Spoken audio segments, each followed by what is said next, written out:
A su nombre sea la gloria. A su nombre sea la gloria.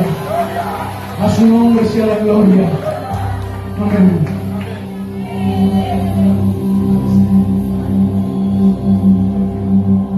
Amén.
Gloria a Dios.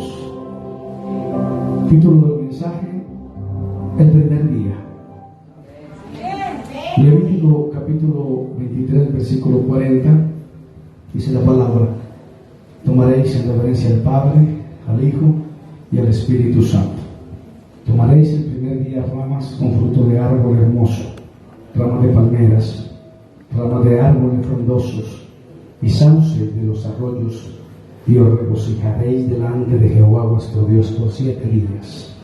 Versículo 41: y le haré fiesta a Jehová por 7 días cada año, será estatuto perpetuo por vuestras generaciones, en el mes séptimo la haréis. Versículo 42: en tabernáculos habitaréis 7 días, todo natural de Israel habitará en tabernáculos, para que sepan vuestros descendientes que en tabernáculos hice yo habitar a los hijos de Israel cuando los saqué de tierra de Egipto, yo Jehová vuestro Dios. Señor, gracias por esta maravillosa mañana. Empezamos bajo la nube gloriosa del Espíritu Santo. Es hermosa la verdad que me ha tocado, la disfruto y valoro que me hayas tenido en cuenta, no siendo yo digno. Señor, esta mañana que esta palabra va a ser establecida, va a ser proclamada y anunciada. Yo te ruego que tú tomes el pensamiento de cada uno de los oyentes, filtre la información y pueda llegar la semilla preciosa a lo más intelectual y refinado de su cociente intelectual o emocional, y que ellos puedan con esta palabra salir, como dice tu palabra, como olivo verde en la casa del Señor. En el nombre del Padre, del Hijo, del Espíritu Santo. Amén. Tomaréis el primer día y os regocijaréis delante de Jehová vuestro Dios por 7 días. Nos está hablando la palabra del Señor de unas festividades, incluso todavía en la actualidad el pueblo oriental elabora todo este proceso. Para nosotros, la Iglesia Occidental, tenemos otras connotaciones bíblicas, otras connotaciones gramaticales. Nos hemos apegado al mensaje cristocéntrico, y por eso vamos al libro de Hechos, centurias mucho más adelante, después de que Cristo había dejado la tierra. Capítulo 20, versículo 7 dice: el primer día de la semana, reunidos los discípulos para partir el pan, Pablo les enseñaba. Amén. También el Evangelio de Marcos hace alusión a ese primer día. Marcos capítulo 16, versículo 2. Voy a ver muchos versículos esta mañana porque necesitamos extraer lo más selecto de la palabra para entender lo que el Espíritu dice a la iglesia. Marcos capítulo 16, versículo 2 dice: y muy de mañana, el primer día de la semana, vinieron al sepulcro ya salido el sol. Versículo 6 dice: mas él les dijo: no os asustéis, buscáis a Jesús Nazareno, el que fue crucificado. Ha resucitado, no está aquí, mirad el lugar donde le pusieron. El versículo 9 dice: habiendo pues resucitado Jesús por la mañana. ¿Cuándo? El primer día de la semana. Amén. Juan, también me gusta ver este discípulo amado, me gusta revisar a este discípulo por lo que dejó escrito en su evangelio. San Juan capítulo 20, versículo 19, dice la palabra del Señor: cuando llegó la noche de aquel mismo día, el primero de la semana, estando las puertas cerradas en el lugar donde los discípulos estaban reunidos por miedo de los judíos, vino Jesús y puesto en medio le dijo: paz a vosotros. El versículo 22 es maravilloso, dice: recibid el Espíritu Santo. Amén. Recibid el Espíritu Santo. El primero de la semana, dicen los judíos que ellos tienen una celebración el octavo día, pero que no saben por qué. El Señor le dice en el libro de Levítico: celebren el octavo día. No le fue revelado a ellos el por qué celebran el octavo día, pero ellos tienen que hacer una festividad y tienen que hacer una fiesta el día octavo. Para ellos está oculto el motivo de por qué celebran ese día. Para nosotros, la Iglesia Occidental, sabemos por qué celebramos el primer día de la semana. Amén. Para ellos sigue siendo un misterio. Para ellos hay muchos conceptos que se juntan, pero todos ellos se conectan con el mismo punto. La celebración es el mismo eje, y vamos a internarnos un poquitico en lo que pasa en el mundo occidental. Hebreos, que es un libro célebre, se desconoce el autor. Yo creo que fue Apolos, algunos dicen que fue Pablo. Voy a tratar de hilar todo este conjunto de ideas para que usted pueda entenderlas. Hebreos capítulo 9, versículo 8 dice: dando el Espíritu Santo a entender con esto que aún no se había manifestado el camino al lugar santísimo, entre tanto que la primera parte del tabernáculo estuviese en pie. Versículo 23: fue pues necesario que las figuras de las cosas celestiales fuesen purificadas así, pero las cosas celestiales mismas con mejores sacrificios que estos. Amén. Nos habla de figuras purificadas, las cosas celestiales mismas con sacrificios. Amén. Dice también el versículo 24: porque no entró Cristo en el santuario hecho de mano, figura del verdadero, sino en el cielo mismo, para presentarse ahora por nosotros ante Dios. Hasta ahí nos deja una percepción de lo que Cristo hizo por su amada iglesia. Hay un versículo que cito mucho siempre cuando estoy hablando la palabra del Señor, en el libro de Apocalipsis, el capítulo 3, el versículo 20, todos lo sabemos de memoria. Dice: he aquí yo estoy a la puerta y llamo. Si alguno oye mi voz y abre la puerta, hay algo que el Señor va a hacer con él, y es entrar a él, cenar con él y él conmigo, dice la palabra del Señor. No deja una cena de por medio, no deja algo servido de por medio. Y siempre lo digo, vayamos al libro de Salmos, a ver si vamos hilando el mensaje.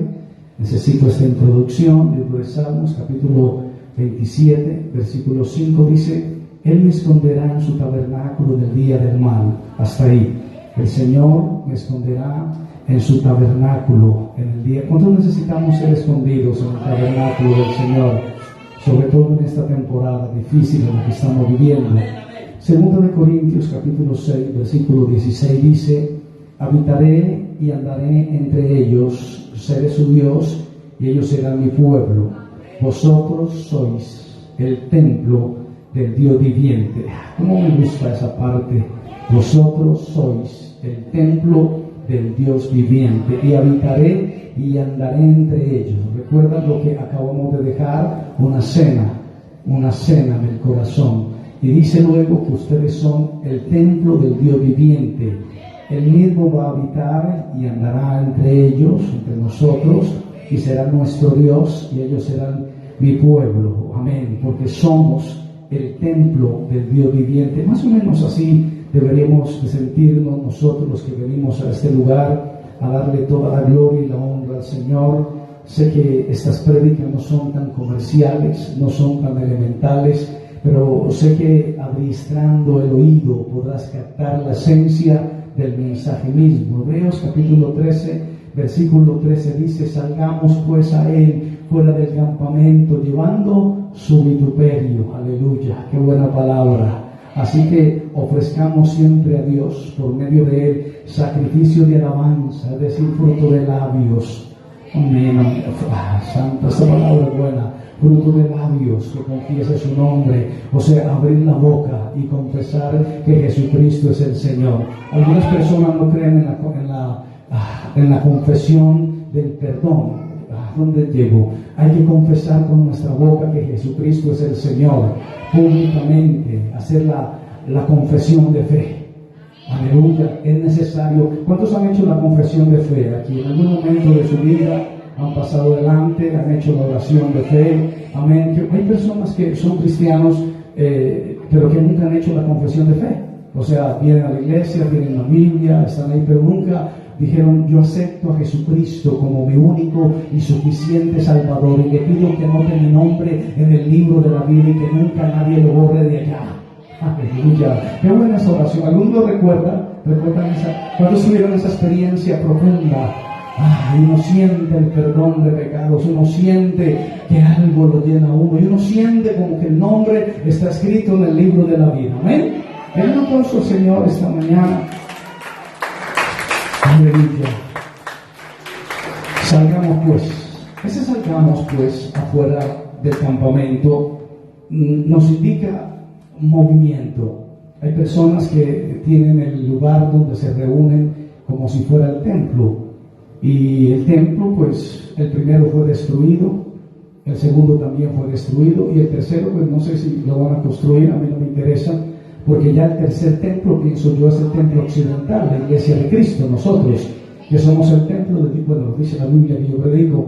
Así que las personas tienen ese referente, y estuve en una charla, en un reconocimiento que le hicieron, un homenaje que le hicieron a un hombre influyente en la ciudad, y decían las personas que los coreanos y los japoneses llegaban aquí a estos países tercermundistas y le decían a los gerentes de las grandes compañías: ¿cómo han hecho ustedes para retener un empleado 20 años? ¿Cómo se queda con usted un empleado 30 años? ¡Wow! Ustedes tienen un secreto, díganoslo. Porque las personas, sobre todo en los países tercermundistas, tienden al estancamiento, tienden a tomar el cerebro y meterlo en la cubeta, y generalmente necesitan un lugar para llamarlo templo, y necesitan un sacerdote o un cura para llamarlo representante, y necesitan algunos elementos y artilugios para encontrar la fe. Pero benditos los que no ven, pero que creen. A su nombre la gloria. Benditos los que dicen: nosotros somos el templo del Dios viviente. Nosotros, cuando nos reunimos 2 o 3 congregados en su nombre, ahí está Él en medio de nosotros, y sentimos esos instantes de la presencia maravillosa del Señor en nuestro corazón. Pero cuando dice: salgan afuera, aleluya, hagan un campamento afuera, era para recordarle a ellos, a los judíos, que ya no tenían el primer templo ni el segundo templo, y que tenían que volver a hacer casitas como esto. No sé si la cámara lo alcanza a ver, como esto. Y tenían que colocar el techo de unas varas, y tenían que tener unos aposentos afuera del campamento. Y entonces ellos sentían que dependían de la misericordia y de la nube de la gloria de Dios.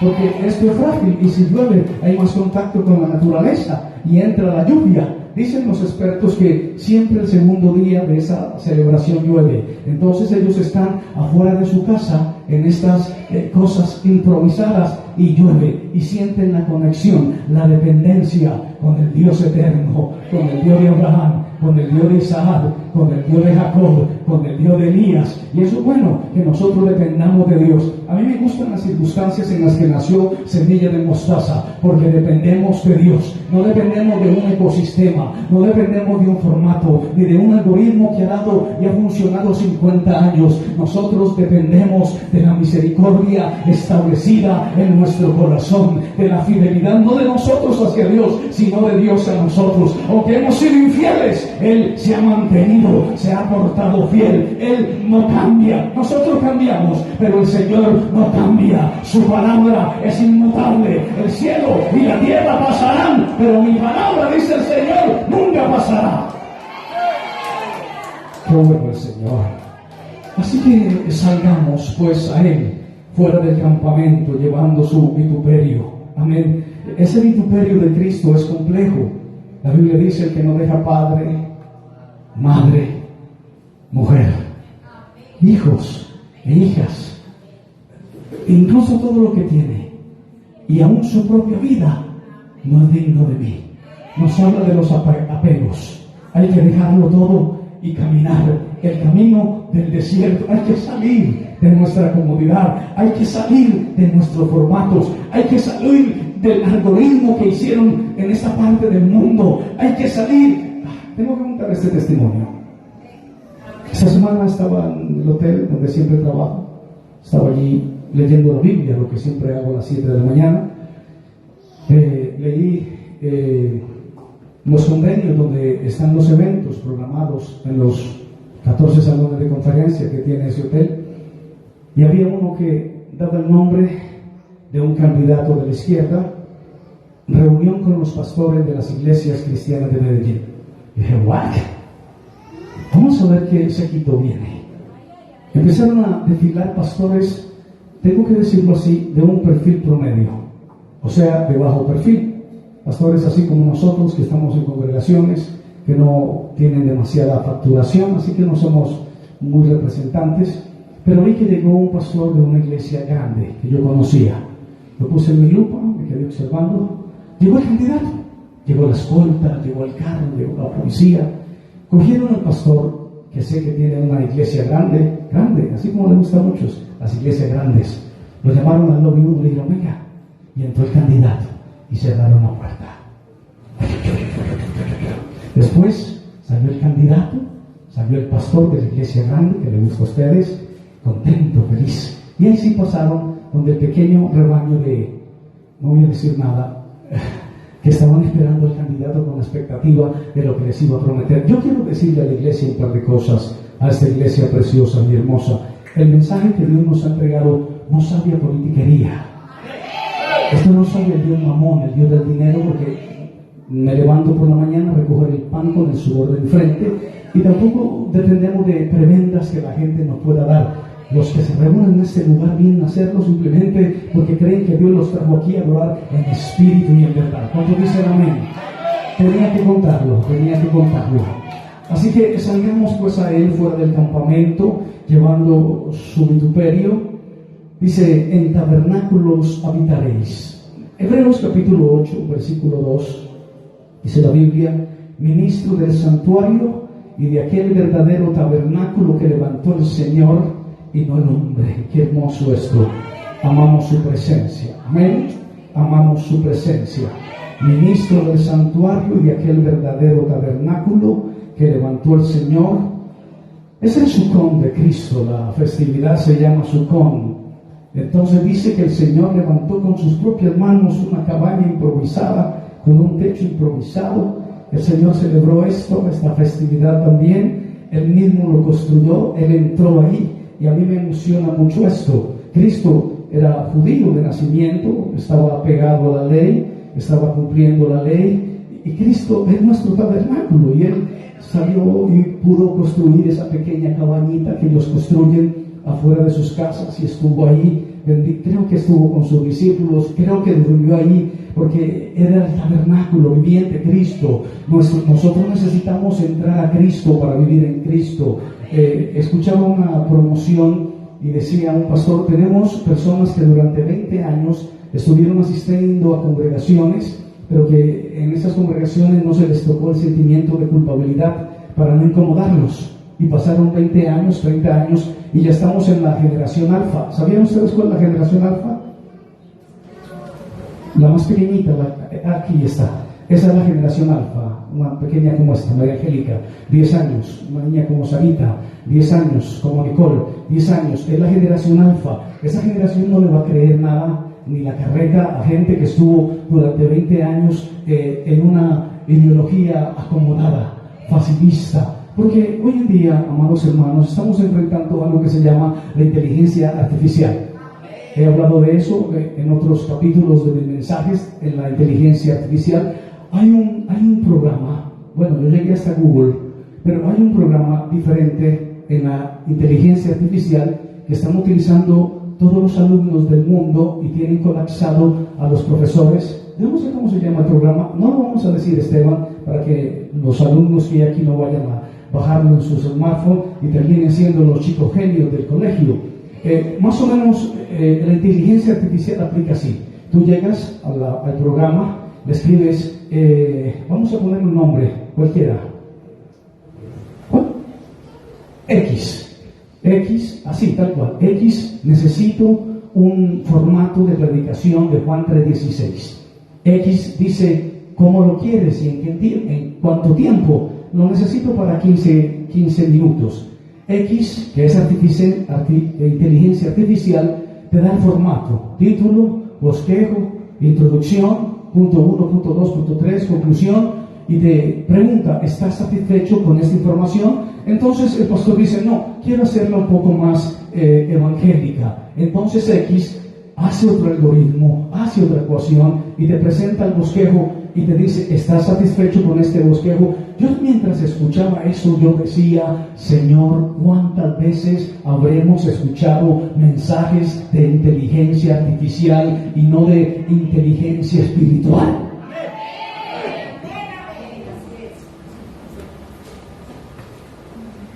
Amén. La generación X y la generación Z entenderá lo que digo. ¿Cómo vamos a convencer a esta generación alfa? ¿Cómo le vamos a decir que Cristo vive? Si ellos están interactuando ya con la robótica, ¿se dice así?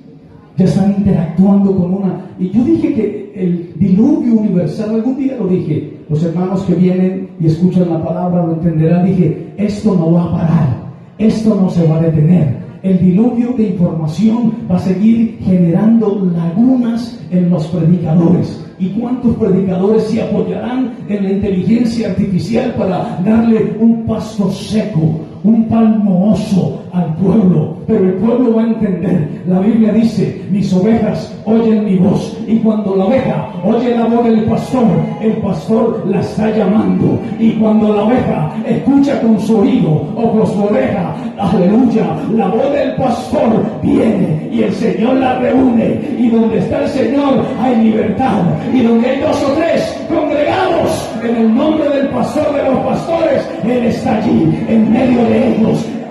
Salgamos fuera, llevemos su vituperio.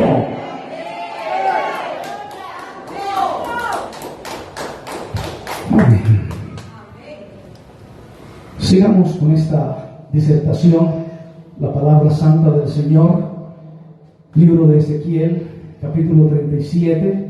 Versículo 27, dice la palabra del Señor, estará en medio de ellos mi tabernáculo, seré a ellos por Dios, ellos me serán por pueblo.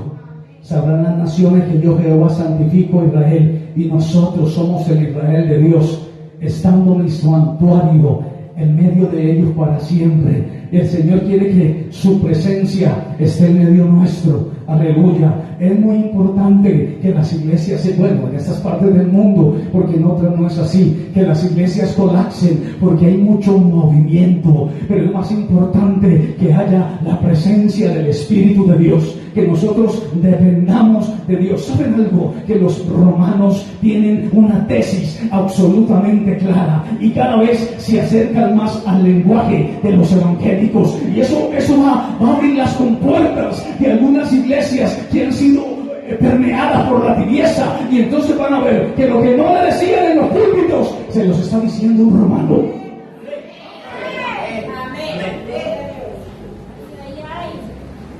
Eso se va a encontrar con ese romano, y ese romano le va a dar cátedra, porque ellos son organizados. Olvido cómo se llama. La Eucaristía Universal. No, ¿cómo se llama el culto de ellos? No, es el culto, es la liturgia universal. El mismo bosquejo que dan en Roma los domingos se lo envían a el caballero de allí para que él lo dé tal cual, con puntos y comas, en todo el mundo, en todo el planeta. Están entregando la misma doctrina, todos van para dónde van. Hoy en día los evangélicos no son así, son desorganizados. Aleluya. Pero necesitamos ser educados espiritualmente para los días que se vienen. Usted tiene que tener un pleno conocimiento de Dios. Usted tiene que haber nacido de nuevo por sus fibras, por sus tuétanos. Usted tiene que tener la palabra de verdad. Usted tiene que tener la única arma ofensiva, que es la palabra de vida. Lámpara es a mis pies tu palabra y lumbrera. Dice entonces, 2 de Corintios, Pablo, nuestro hermano Pablo, capítulo 6, versículo 16, ya lo leí: habitaré entre ellos, seré su Dios, ellos serán mi pueblo. Muchas ofrendas o sacrificios, se llama korbanot, el término hebreo, eran acompañados de vino. Espero que los borrachos no me malinterpreten. Es un tema complejo, es un tema profundo, es un tema con algunos surcos oscuros, porque si tú hablas con cualquier pastor promedio, en los matrimonios brindan con champán. Si tú hablas con cualquier líder de alabanza promedio, se reúnen, hacen un asado y se toman una o máximo 2 cervezas. Pero no te vayas a embriagar. Los más finos toman vino en la noche, una copa para dormir relajados. Yo creo que tomar es pecado y que los borrachos no van al reino de los cielos.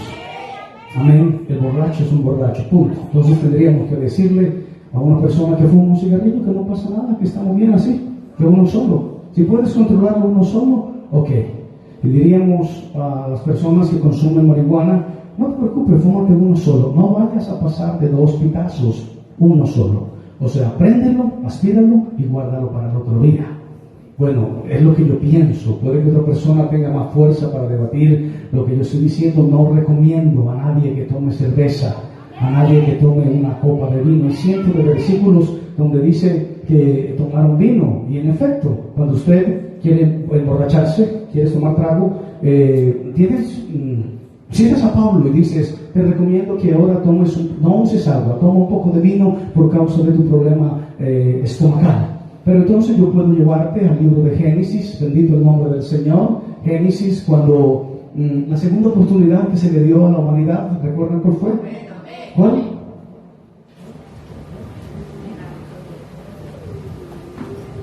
La segunda oportunidad que se le dio a la humanidad en el Antiguo Testamento: Noé, el arca de Noé. Noé terminó su periprecia en el náufrago, en la embarcación. Dije que no me iba a demorar. Y entonces lo primero que hizo fue plantar una viña. ¿Y qué hizo con esa viña? Se emborrachó. ¿Y quién lo vio desnudo? Ok. Y también podemos ver a Lot, que también le dio por tomarse unos cuantos vinos. ¿Y qué le pasó a Lot por tomar vino? ¿Qué le pasó? ¿Qué le pasó? ¿Qué le pasó? ¿Qué le pasó? ¿Ah? Muy bien, ustedes la saben mejor que yo. Pero adelante, los que quieran tomar vino pueden hacerlo. Ok, dice entonces la palabra del Señor.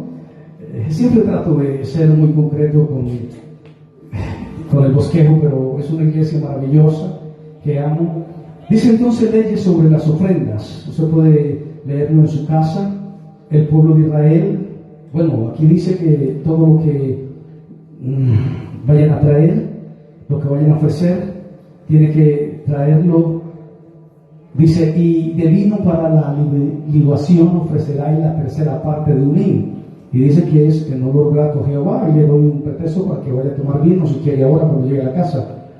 Dice la Biblia: y de vino para la libación ofrecerás la tercera parte de un hin en olor grato a Jehová. Y casi todas las ofrendas están regadas por vino, dice la Biblia.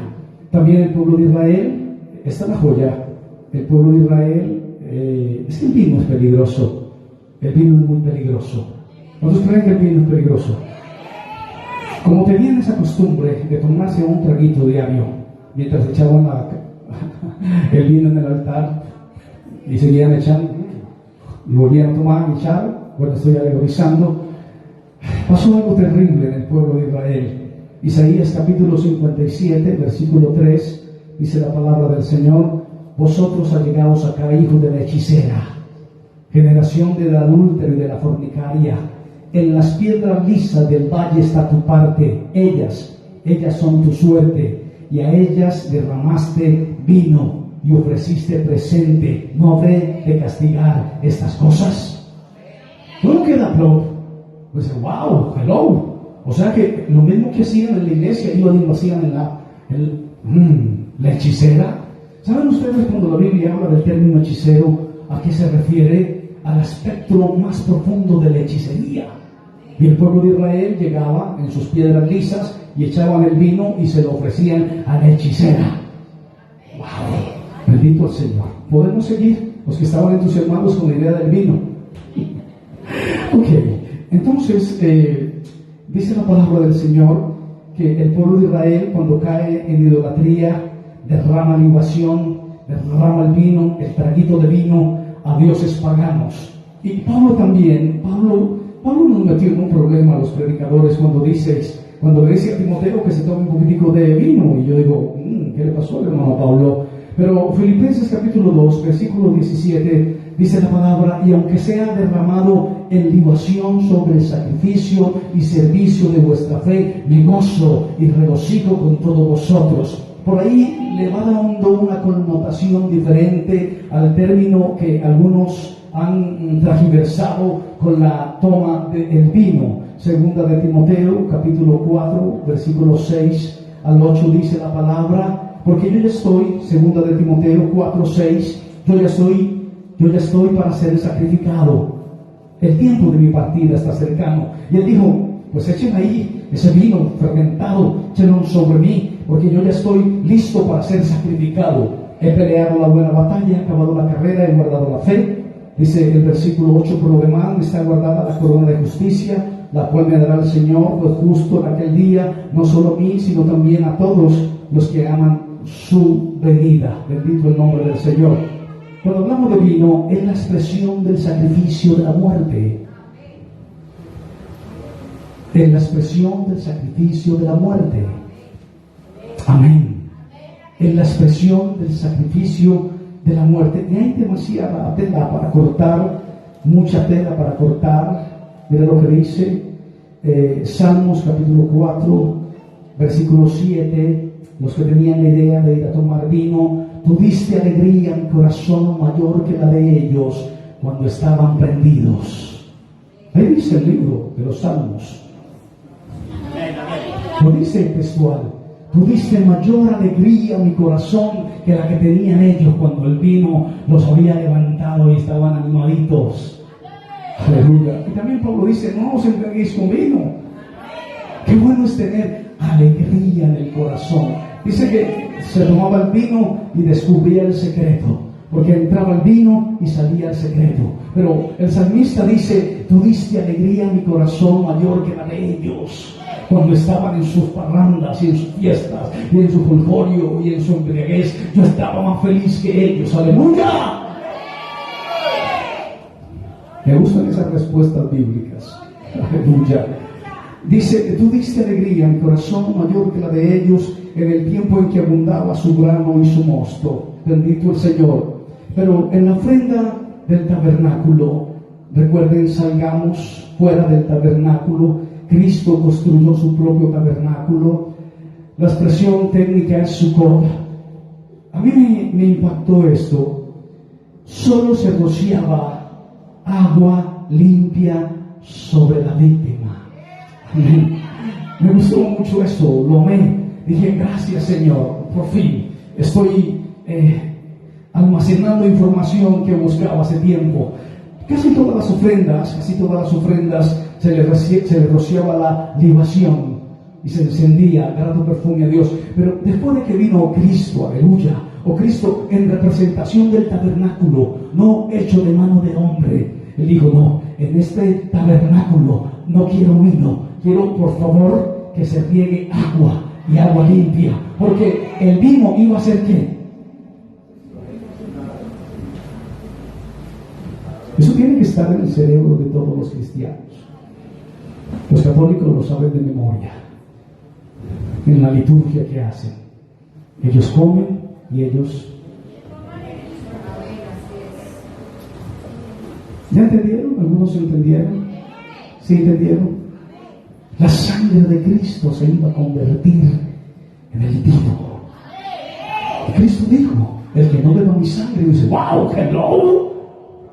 El que no beba mi sangre, el que no quiere vino, tómese este vino, libación, sacrificio, expresión de muerte. El que no toma mi cruz, allí se derramó el vino de la sangre. ¿Recuerdan lo que salió del costado de Jesús?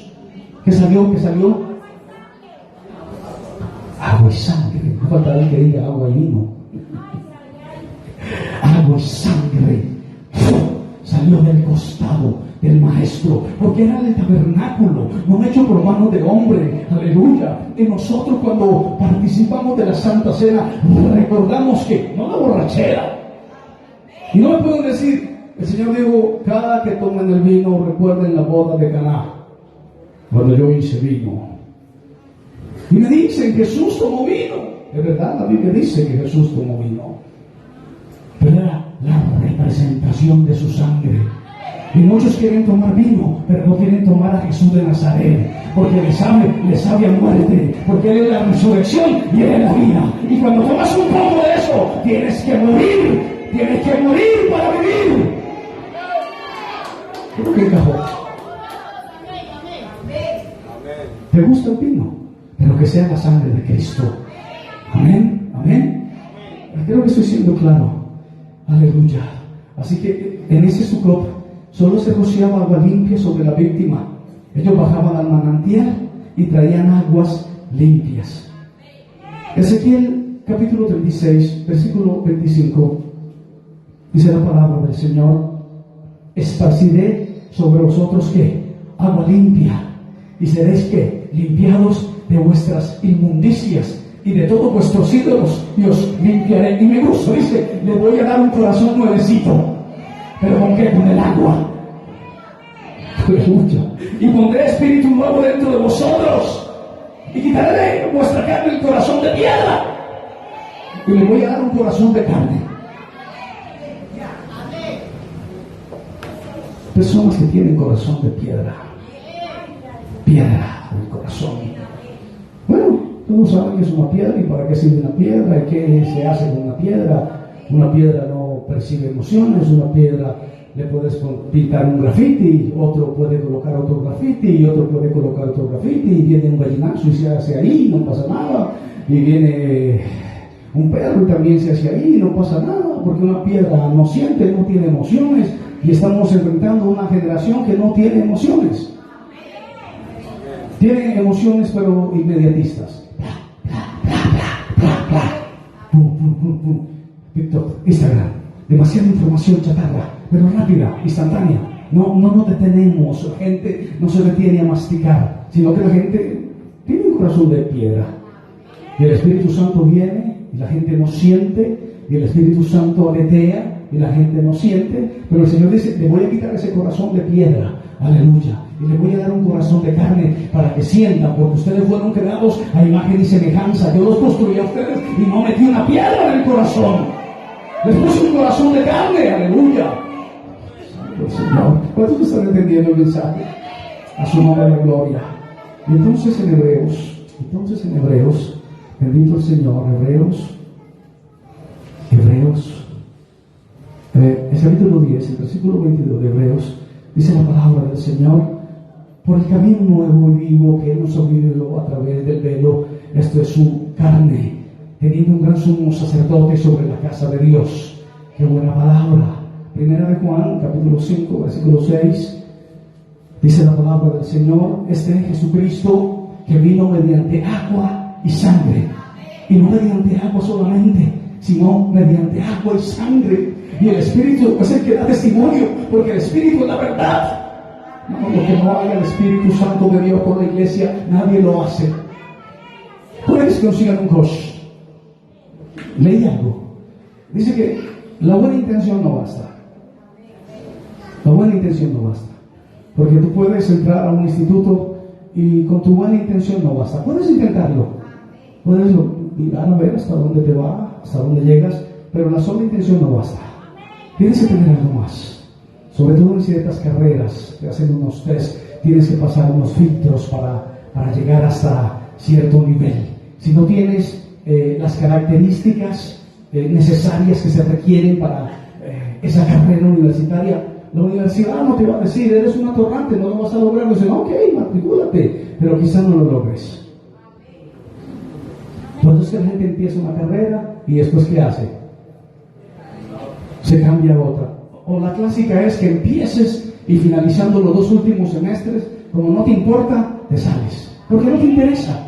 Y hay gente que viene a la carrera del Señor y entran por la puerta estrecha y empiezan a caminar un tramo, salen corriendo. El primer tramo se cansan y se devuelven. Otros se estancan, pero qué bueno es lo que decía Pablo: yo prosigo el blanco, olvidándome ciertamente lo que queda atrás, yo prosigo adelante al premio del supremo llamamiento, porque tenemos un premio referente a nuestro llamamiento, quizá no en la tierra. Esta semana llegó alguien que hace más de 16 años no me habla al hotel donde trabajo. Tuvo que ir, iba a esa reunión cristiana. Yo estaba leyendo la Biblia, de repente me quito las gafas y levanto mi rostro, y en una distancia prudente está la persona que hace 16 años dejó de hablarme, porque sí, yo no le hice nada, no la decepcioné, nunca le hice nada. Ella se petrificó cuando yo la miré, estaba leyendo la Biblia, hizo una pregunta y siguió derecho. Yo la miré, la bendije desde lejos, siguió y no me habló. Luego alguien me llamó y me dijo, ¿lo vieron en el hotel? Yo le dije, sí, yo también la vi en el hotel. ¿No se saludaron? No nos saludamos. Yo quise abordarla, pero salió por todo el lobby corriendo, como asustada. Yo dije, está bien, no te preocupes. Y me dice la persona, te buscó para despedirse de ti y no estabas. Yo dije, Dios no se lo permitió. El Señor no le permitió, no le dio una segunda oportunidad de venir hasta donde estábamos para hablar. Yo estaba leyendo la Biblia y levanté la mirada y la miré. Quería saludarme, no me miró, me evadió. Salió y dijo, ok, Señor, lo bendigo. Y cuando fue a salir del hotel me buscó. Y yo creo que sí iba a ser la venida del Señor. Uno va a decir, después me consagro. Después me consagro a Dios. Más adelantico hago algo por las cosas de Dios. Y cuando se llama, aleluya, de repente puede sonar la final trompeta. A su nombre la gloria. Me dio risa una hermana que llegó esta mañana y no me encontró aquí y dijo, ¿dónde está el pastor? Y aquí estoy, mi amada hermana, aleluya. Santo es el Señor, qué bueno es el Señor. A su nombre la gloria. Y entonces dice Hebreos 10, o mejor, 1 de Juan 5:6, agua y sangre. El agua pura, agua en el templo, en el altar, agua de lo muy natural, del manantial, lo vertían solo en la fiesta de Sukkot, el día de la felicidad. Recolectaban todo lo que les daba la tierra. Había una fiesta, bendito el Señor. Y entonces ellos traían todo lo que les había dado la tierra. Lo maceraban y lo traían ante la presencia del Señor, al tabernáculo, al altar. Y después de que lo traían, entonces derramaban agua ante la presencia del Señor, y el Señor se complacía de eso, en esa festividad. Pero esa festividad tenía una connotación y era el día de la felicidad. Amén. El día de la felicidad. Ellos recolectaban todo lo que Dios le dio a través de la tierra y se alegraban en su Dios. Aleluya. Encontrar ese punto, no un chispazo de alegría, sino con la alegría misma. Es diferente. Es diferente. Bueno, me voy a saltar el bosquejo porque dije que no me iba a demorar mucho. Y no lo voy a hacer. Había un músico en un palacio. Y el músico tocaba para su rey. Pero el músico tenía una debilidad, y era que necesitaba una musa. Puede googlear que es musa. Bueno, yo le hago la tarea. Necesitaba un punto de inspiración para tocar. Entonces le traían al músico un cuadro y le decía, oh, qué hermoso. Y el rey decía, wow, qué bueno mi músico. Pero perdía el interés rápido. Entonces le traían algo más al músico, cualquier cosa, lo que tú quieras. Y se volvía a inspirar el músico y tocaba para su rey.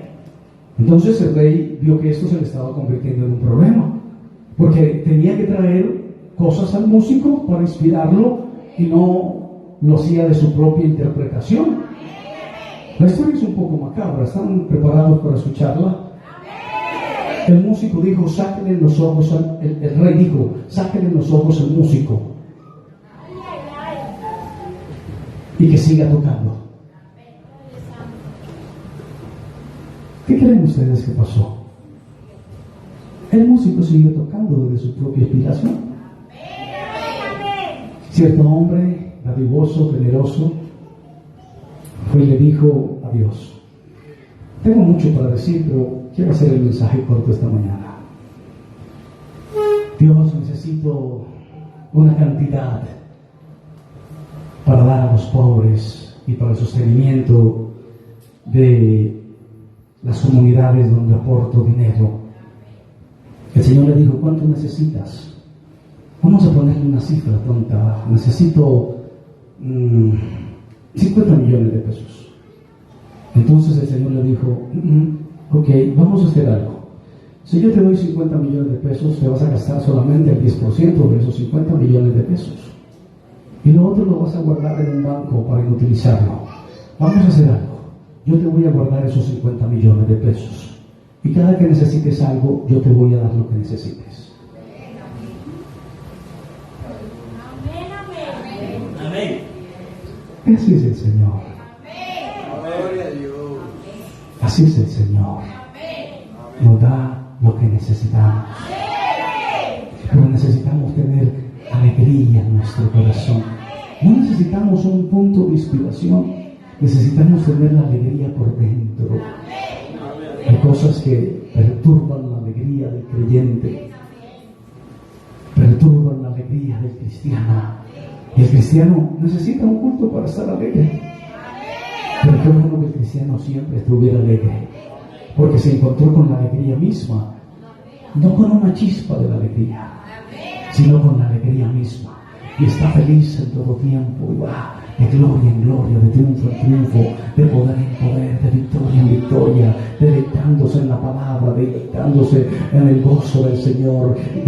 Decía el salmista, devuelven el gozo de la salvación, porque cuando alguien tiene el escenario, dicen también los expertos que siempre estamos contextualizando algo, nos movemos de acuerdo al contexto. Siempre estamos de acuerdo al contexto, contextualizando nuestras ideas, y cuando vemos el contexto, actuamos de acuerdo al contexto, no de acuerdo a lo que Dios quiere que nosotros hagamos. Pero qué bueno que usted tenga gozo en el corazón, gozo por encima de todas las cosas. Y usted puede decir, el gozo del Señor es mi fortaleza.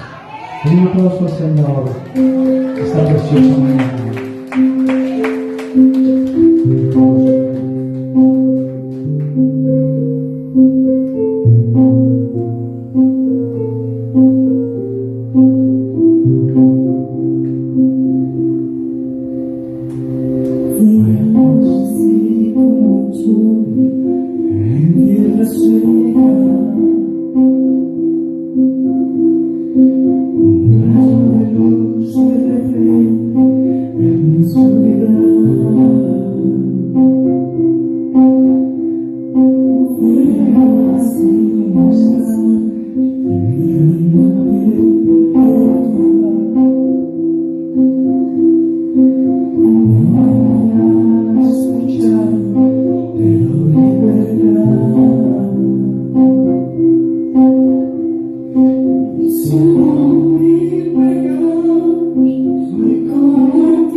Jesús.